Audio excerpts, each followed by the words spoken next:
Okay, no? Breaking news. Breaking news na naman tungkol sa West Philippine Sea. So, ang sabi ng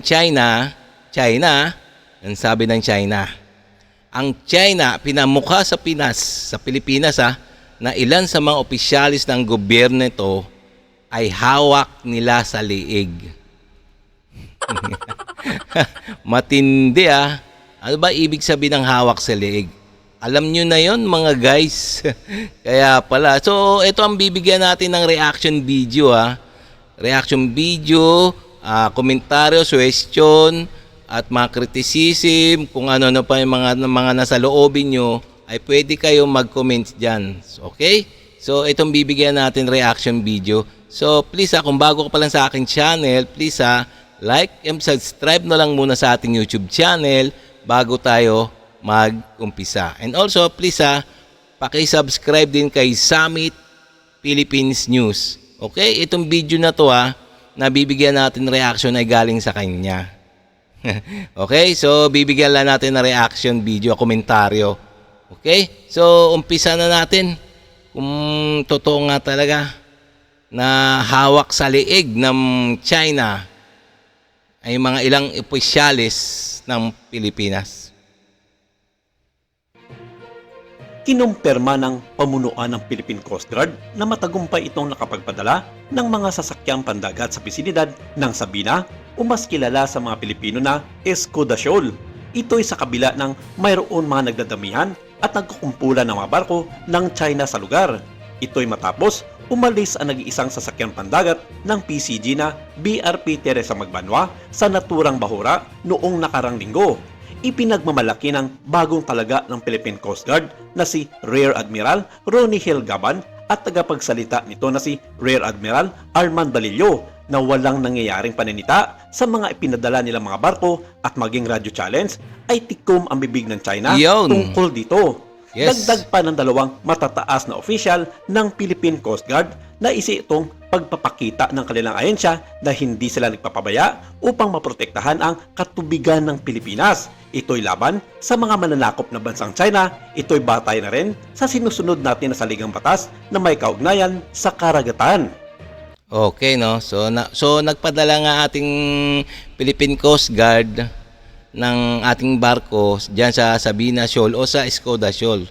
So hope tuwan-tuwa nga sila na wala man lamang ng haras sa ating Philippine Coast Guard o hinarang o minaltrato na mga China Coast Guard o Chinese militia vessels. So tuwan-tuwa talaga ang ating gobyerno pati yung mga opisyalis ng Philippine Coast Guard. So okay yan So okay na diretso pa natin. Hindi na binanggit kung anong klase at ilang sasakyan pandagat ang pinadala Yun. ng Philippine Coast Guard. Pero sinisiguro nito na hindi nag-iisa ang kanilang ahensya sa misyong ito, datapwat kaagapay nila ang Philippine Navy para sa karagdagang pwersa sa kung anumang mga pagsubok na kanilang kakarapin laban sa mga barko ng China. Yun. Kaya naman pala kasama na ng Philippine Coast Guard ang Philippine Navy na naglayag o nagpunta sa Escuda Shoal. So kaya pala nagtatakbuhan ng mga ang mga Chinese Maritime Militia. So Philippine Navy ba naman may mga kanyon, missile. Sino ba naman hindi matatakot? Tapos wala pang China Coast Guard. Siyempre, paano hindi matatakot? Tapos puro mga Chinese militia vessel lang. Ayan yung mga kumbaga, yung Chinese militia vessel, ayan yung mga yung mga kumbaga sa Pilipinas, ayan yung mga reservists. Taong dagat pero walang armas. Kumbaga mga taga-sumbong. Yung ganyan yung trabaho ng Chinese Maritime Militia.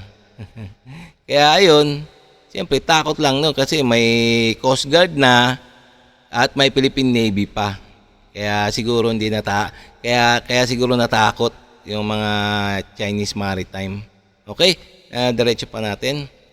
Sa oras na dumating na sila sa Escuda Shoal, Isa rin ito sa ginagawa nilang estratehiya para palaging nasisiguro na mababantayan ng Pilipinas ang lahat ng mga kontroladong isla sa West Philippine Sea na Yun. hindi basta-basta nababantayan ng China. Yun. Bagay na sang-ayon ng ilang mga maritime security expert Yun. ay dapat na iayon sa nararapat na pagkakataon habang pinapangalagaan ang mga nasasakupan ng bansa. Pero sa tracking ng South China Sea Monitor na Sea Light, isang barko ng China Coast Guard ang makikita na kumaripas sa direction papunta malapit sa Palawan. Yun. At 8 pang Chinese maritime militia vessels ang naglayag papunta sa Escuda. Ayon kay Rear Admiral Ronnie Helgaban, our objective always is to keep our approach as peaceful as rules-based as much as possible. We are an evolving capability. We adapt. We must continue to forward better than yesterday. Yun. Strategy is more powerful. Hindi nangangahulugan na kapag konti lang ang ating mga barko o mas maliit lang ang ating Coast Guard at Armed Forces, talo na tayo. Mas maganda na isipin na kinakailangang matalino ang ating mga strategiya Yes, para sa ganun, tama. kahit na mas malaki at marami silang barko, kaya pa rin nating protektahan ang ating mga teritoryo. At dahil dito, nagbigay din ng kanilang pahayag Yes, tama naman. No? Kahit konti lang ang ating mga military assets, kung matatalino yung mga namamahala dyan sa West Philippines, so kung matatalino yung mga Armed Forces of the Philippines at the Philippine Coast Guard, yung mga opisyalis nila, sure, hindi tayo magagapi. Kaya kailangan talaga matinding estratehiya ang gawin. Kahit ba malit lang na tayo sa pagdating sa military, no? Kung magaling ang mga opisyalis ng military natin, o yung mga namamala sa West Philippines, kung matatalino sila, gagawa sila ng hakbang o pagkilos na matindi para hindi sila bulihin ng isang bansang Chekwa. Yan. ang China Coast Guard tungkol sa balitang bumalik na ang presensya ng Pilipinas sa kanilang teritoryo na tinatawag nilang Xiaobianjiao at nagpadala ito ng hindi bababa sa 2 barko sa pinagsanib ng pwersa ng iba't ibang ahensya ng Wow, ang dami, Pilipinas na nangangalaga sa mga teritoryo nito. Sa kasalukuyan, nagpadala ang buong pwersa ng China sa mahigit kumulang sa 60 na mga sasakyang pandagat. Kabilang na dito ang pwersa ng kanilang China Coast Guard, People's Liberation Army Navy at ng dosi-dosi ng mga barko ng kanilang Chinese militia vessels. Ayon sa tagapagsalita nito na si Mao Ning, hindi nila hahayaan na makabalik ang presensya ng Pilipinas sa kanilang teritoryo at gagawin nila ang lahat ng paraan para mapigilan ang mga ito. Tindi nito mga Chekwa, no? Lalo to si Mauning, no? Yung nalaman nila na bumalik na yung ating presensya sa Escuda Shoal, nagpadala kagad sila, no, ng maraming mga barko. Parang kuyog ba? Halatang itong porket marami silang mga assets, kumbaga ayun ang pinantatapat nila sa mga maliliit na bansa, no. Pero hanggang doon lang naman kaya siguro niya ng mga Chekwa na yan, no. Puro pananakot, pagbabanta, pero hanggang ngayon, no, kung matapang talaga sila at kung gugustuhin talaga nila, no, kaya nilang palayasin yung mga ating mga Philippine Coast Guard dyan. Kasi mas malakas sila eh. Kaya ang naisip ko o aking nararamdaman na ito mga Cheko hanggang pagbabanta lang, no? Banta lang yan naman yan eh. Pagbabanta, nananakot, ganyan pa, binubunggo-bunggo yung barko natin, tapos naggawa water cannon pa. Hanggang doon lang ang kaya nila kasi nga hindi nila kaya rin maipaggera, no? Kasi maraming sasalo sa atin, hindi lang Pilipinas, no? May mga ally forces tayo, may mga friendship na mas malalakas. Kaya hindi yan maipaggera. Itong tansya ko lang hindi yan maipaggera yung mga Chekwa na yan, no? Ang panimaw, walang karapatan ang Pilipinas para manghimasok sa Xiaobianjiao dahil nakapaloob ito sa kanilang saligang batas na ayon sa kanilang 9-dash line at maaari lamang paintulutan ang Pilipinas at ang mga mangingisda nito na pumasok sa Xiaobianjiao Reef kung kingi ito ng paintulot sa kanilang gobyerno. kinatigan ito ng mga nakararaming Tsino sa mainland China na hindi nga dapat ang kinin ng Pilipinas ang ilan sa kanilang mga kapuluan at sila mismong mga mamamayan ay kayang gumawa ng karahasan kung kinakailangan. At maging ang mga Chinese military analyst nagsasabing mahihirapan ang mga tropa ng Pilipino na sagupain ang kanilang pwersa sa South China Sea.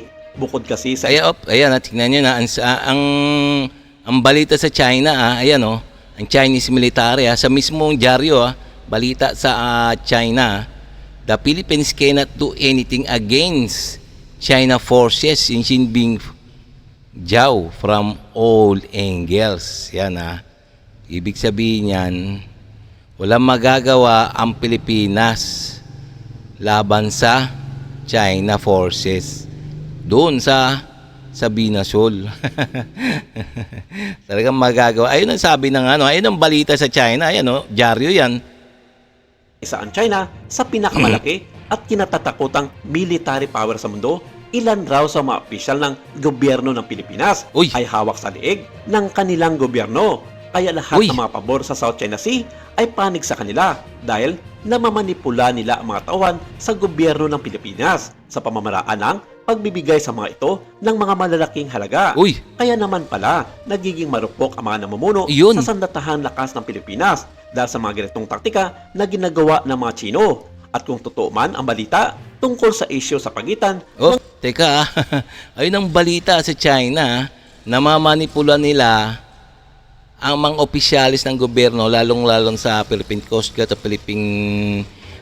ang ating Armed Forces Philippines. Ang sabi ng China, na China News, na hawak talaga nila sa liig ang mga opisyalis ng Armed Forces at Philippine Coast Guard sa mga nangangasiwa sa West Philippines. Ayun ang sabi So nakakatakot Talaga nakakabigla yung sinasabi ng China yung balita balita sa China. Kaya pala malambot ang mga naging desisyon ng mga opisyalis natin sa West Philippine Sea, yung mga nangangasiwa sa West Philippine Sea, lalo ng Philippine Coast Guard, ang Philippine Navy, ang Armed Forces of the Philippines. Kaya pala malambot. Dahil nga, sabi ng China, hawak sa liig. Ayun ang sabi sa dyaryo. So ito, reaction lang to. Reaction, kumbaga, nagre-reaction lang tayo, komentaryo. Hindi tayo nagbabalita. Reaction lang manan to. So, ganun lang pala, ganun pala. Sige, diretso pa natin.